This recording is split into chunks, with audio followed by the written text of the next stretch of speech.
Hello students. So we all are at home due to coronavirus lockdown, but there is something positive also. As the image which you can see, the world is closed for renovation, grand reopening soon. So what we are finding is that the world is now less polluted, ozone depletion is down, and we hope that it is building a better world now. Okay, students, we have already finished the first topic through Zoom classes, that was money and banking. That was the monetary policy which was announced by the government. It was actually announced by RBI on behalf of government. Now in this topic we'll be talking about government budget and the Indian economy. So students, what is budget? We have heard this budget word so many times. At home, your father gives money to your mother. Now she chops out a plan where to spend that money. You may be having several demands, but she chops out the priorities and then she purchases things accordingly. Not all our demands are going to be fulfilled. So let's see from where this budget word came from. So the word budget came from the French word budget. Budget actually means bag, and finance minister of France used to carry a bag in which all the documents related to expenditure and receipts of the government were carried by the finance minister in the parliament. So from there, this tradition of calling this budget started. In India, according to Article 112 of the Constitution, as per this article, the government is supposed to table before the Parliament its annual financial statement. So, commerce students might easily understand financial statements. Actually, the companies are supposed to bring out the financial statement, their balance sheets at the end of the year. This is like the same. The government is supposed to bring out its balance sheet in front of the parliament. What does this show? It shows the estimated receipts and estimated expenditures. But there is a big difference between the balance sheet of a company and this one. The difference is the budget shows actually talks in advance for the next financial year. While what the government has performed in the last financial year is announced a day before in the economic survey. That shows the actual performance of the economy. And in this budget, we talk about what the government is going to do in the next financial year. Okay. Apart from this, budget is also a time for the government to unveil its fiscal policy. Remember, money and banking was concerned with monetary policy, and this government budget is concerned with fiscal policy. Now, children, we are going to study what are the objectives of the government budget. See, whenever we are doing anything, there should be some objective. Similarly, when the government tables a budget before the parliament, there are few certain objectives. One of the major objectives, as you can see on the screen, is redistribution of income and wealth. Why do we need to redistribute income? You know that we follow a mixed economic system. Many of the countries are following capitalistic system. In such a system, what happens? Generally, rich become richer and poor become poorer. But you know that in our constitution, the preamble of the constitution, it talks about equality. Although I'm saying the word equality, and you can see on the screen an equity word. So let's first clearly demarcate the lines between what is equity and what is equality. As you can see in the picture, that equality means you are giving same support to all the people. So we can see three children are standing over there. One is shorter, the other one is little taller, and the third one is tallest. Now, if we give the same stool to all of them, then what will happen? The shorter will never be able to see the match. While in equity, what we can see that the shorter one is given two stools, longer, taller one is given no stool because he doesn't require it all. So this is what is equity. So our budget is talking about equity and inclusive growth. What happens? The economies, the governments, they are focusing on growth, growth, growth. What happens in this? That this growth, the fruits of this growth reach the rich section, but they don't reach the poorer section. What the economists used to think that you should focus on growth and there a time will come when there will be a trickle down. But over the years, we saw that there was no trickle down. Trickle down means that the fruits of this growth will reach all the sections of the society, but it never happened. So now you can see the government is focusing on inclusive growth. Inclusive growth means a growth, the fruits of which reach to each and every individual. So how will the government do this? So government will start taxing more from the rich people and start subsidizing the poor people. Like government can give subsidized cylinder to poor people. In Ujjwala scheme, they are providing free cylinders also. Manrega scheme, government is providing employment to rural poor people. Then through PDS, government is trying to give food grains, sugar, etc. at subsidized rate to the poor people. Now we talk about the another objective, that is reallocation of resources.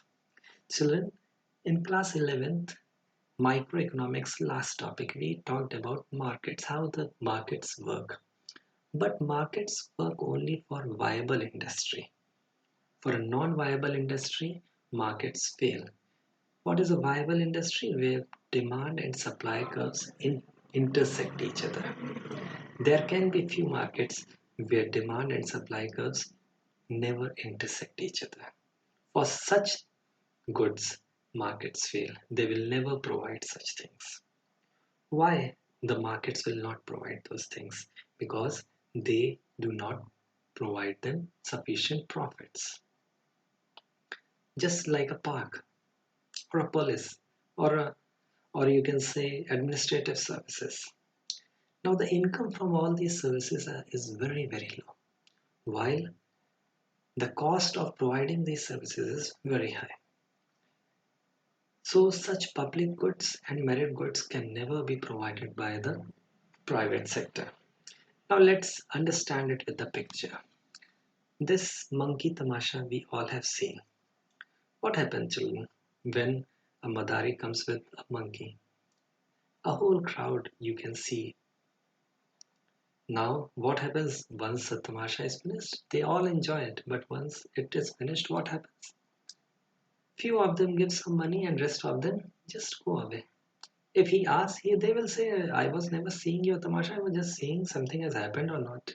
People will be watching from their balconies, but they will never pay. They will say, I'm just standing on my balcony. Now, what the problem is here is that he cannot exclude any person from this tamasha.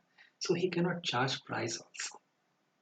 But if the same person puts a tent, puts a big banner outside about this tamasha, and starts selling tickets, now people who purchase the ticket, they will be able to see the tamasha. Those who do not purchase will not be allowed.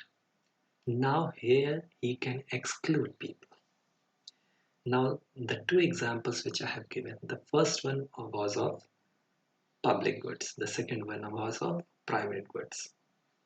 Where you can exclude, their private goods can be produced because then you can charge price. Where you cannot exclude, there you cannot charge price from people, and such goods will never be produced by the public sector.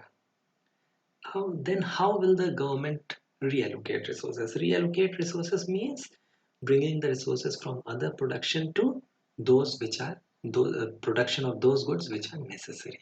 So what can the government do? The government can give tax concessions to such industries which are producing such necessities. Apart from this, there is one more objective. Lots of resources go in the production of harmful or dangerous things also. So what the government can do is to remove the resources from there, it can start charging huge taxes from them, like cigarette, alcohol, etc. So in this way, government can discourage the production of such goods. Apart from this, one more thing which the government can do is directly producing these goods and services, like we can see in case of police, defense and public administration, government directly provides these services. Now next objective is economic stability. Over the recent uh, years, you would have seen lots of ups and downs happening in the economy. During this corona outbreak also, you can see markets are tumbling. 1,000 point down, few points up, then again down. These ups and downs are recurring in nature. Why do they happen? And what are they? What is actually economic instability? It is actually inflationary and deflationary gaps in the economy. It is due to business cycles in the economy. Now, inflationary gap is when aggregate demand is too high compared to aggregate supply. And deflationary gap when aggregate demand is too low compared to aggregate supply. In such cases, what the government can do, how the government tries to bring the economic stability through fiscal policy. So during inflationary gaps, government will raise taxes, government will reduce subsidies, government will reduce its expenditures on all unproductive things.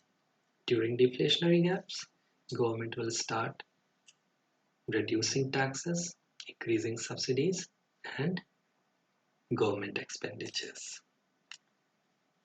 These were some important objectives. Now there are several other objectives also of the government, out of which one is managing public enterprises. This is due for the social welfare motive, especially as we have already seen, government can directly start producing certain things. This may be because of heavy industries which initially private enterprises were unable to produce, uh, get into the production of such things. Maybe it may be non-profitable for the private sector, so government may start managing public sector enterprises, opening new public sector enterprises. Now, what does the government do in the budget? Through budget, government actually plans to open new public sector enterprises, close down, disinvest the old non-performing public sector enterprises, or maybe those old public enterprises which are actually making losses. All these provisions are actually done through the budget. Next important objective is economic growth. I hope students, everyone now knows what is economic growth. That is increase in GDP, increase in the rate of growth of GDP. Every country today wants to grow very fast and become developed. Now, we also are not an exception. So for this, what the government can do? Government gives concessions to these private sector so that they can set up their industries. Special economic zones may be created, variety of facilities might be provided over there. Government invests hugely on economic and social infrastructure. Economic infrastructure like roads, bridges, etc. While social infrastructure like education, health, etc. So government can spend huge amount of money on these for economic growth. Last objective which we'll be talking about is reducing regional disparities. Now just I will give you an example. Just talk about Delhi. Within the radius of maybe 100 200 kilometers around Delhi, you will find industrialization. Lots of industries are there. But as you go beyond 200 or 300 kilometers, there you will find few districts where even basic industries might not be there. Why is it so? The reason is because in Delhi all types of facilities are available. So private sector is ready to invest there. While in those districts which are 200, 300 kilometers far away from Delhi, these basic facilities are not available. What these basic facilities are? Maybe roads, maybe transport, maybe banking, or maybe other services. Because of lack of such infrastructure, these private sector enterprises are not interested in setting up there. So in such case, what the government can do? Government can announce variety of concessions to such industries which set up in backward areas. And this is the way how government has been able to develop Jharkhand and few other areas. This is the policy which the government should adopt in places like Telangana, Jharkhand, northeastern states, etc. So children, with this we finish with the objectives of government budget. Now few questions for you. Answer them and respond to me. Who is the Finance Minister of India? Number two, in the budget, government unveils a monetary policy. State whether the above statement is true or false. If you find it to be false, then give the correct answer also. And the third question is, explain the following objectives of government budget. Number one, reallocation of resources. Number two, redistribution of resources. Okay, children, thank you. Stay home, stay safe, and this is how we can defeat Corona. Bye bye.